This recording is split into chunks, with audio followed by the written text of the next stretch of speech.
Good morning student. आज हम लोग पढ़ेंगे पोन्ड इकोसिस्टम के बारे में। हम लोगों ने पोन्ड इकोसिस्टम के स्ट्रक्चर में पढ़ा था कि इकोसिस्टम जो है वो दो कंपोनेंट से मिलकर बना है। कौन कौन सी? बायोटिक और एबायोटिक।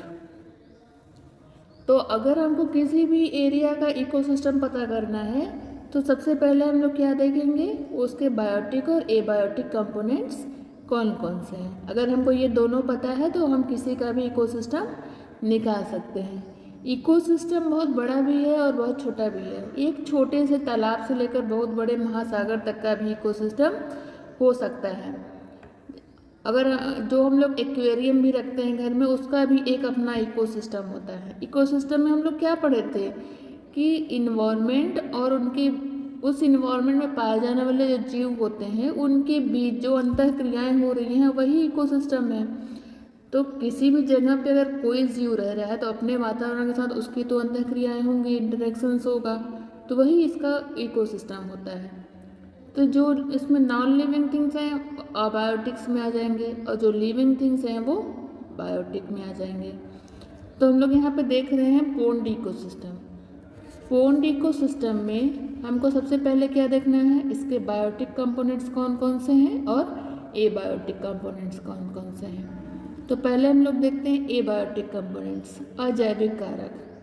तो तालाब में के जल में बहुत से कार्बनिक और अकार्बनिक तत्व पाए जाते हैं और पानी में कार्बन डाइऑक्साइड, ऑक्सीजन और बहुत सारी गैसें खुली हुई होती हैं।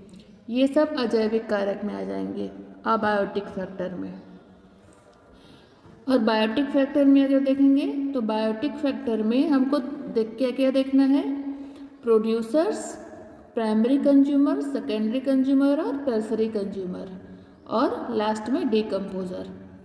तो सबसे पहले हम लोग देखते हैं बायोटिक कंपोनेंट्स में कि प्रोड्यूसर्स कौन है इसमें।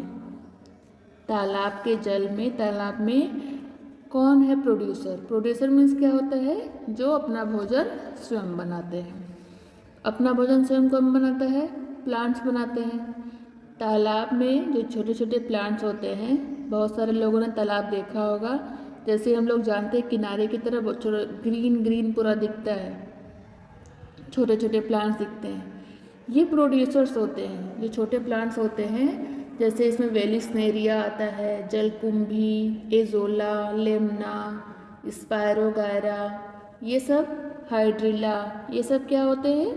एक्वेटिक प्लांट्स होते हैं जो पोन्ड्स में प्रोड्यूसर का काम करते हैं। ये सन से एनर्जी लेते हैं और फोटोसिंथेसिस करके अपना भोजन स्वयं बनाते हैं। तो ये किस में आ गए?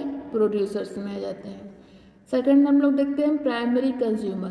प्राइमरी कंज्यूमर्स क्या होते हैं? जो अपने भोजन के लिए प्रोड्यूसर पर डिपेंड होते हैं। ये पूरी तरह से क्या होते हैं? हर्बीवोरस होते हैं, जो अपना भोजन केवल पौधों से ही प्राप्त करते हैं, प्रोड्यूसर से ही प्राप्त करते हैं।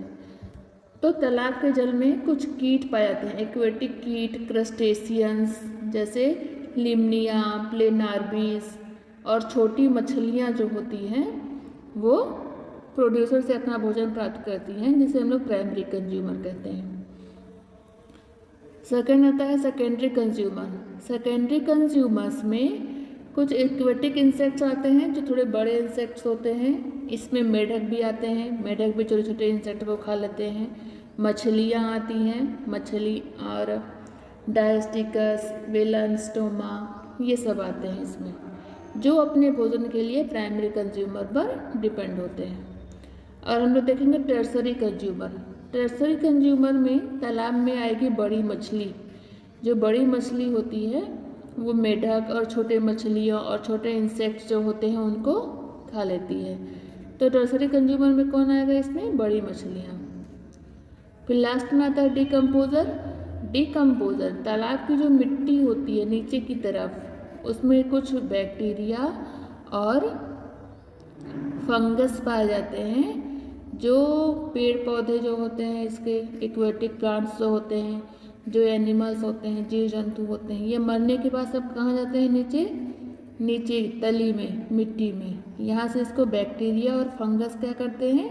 डिकम्पोज कर देते हैं। और डिकम्पोज करने के बाद उनमें जो ऑर्गेनिक, इनऑर्गेनिक कंपोनेंट्स होते हैं उसको ये क्या कर देते हैं, डिकम्पोज करके अपघटित कर देते हैं और वो फिर से जल में मिल जाता है।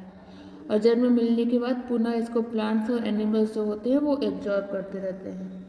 तो जो इसमें अबायोटिक फैक्टर है, गैसें, कार्बनिक और अकार्बनिक तत्व, उनकी पूर्ति होती रहती है।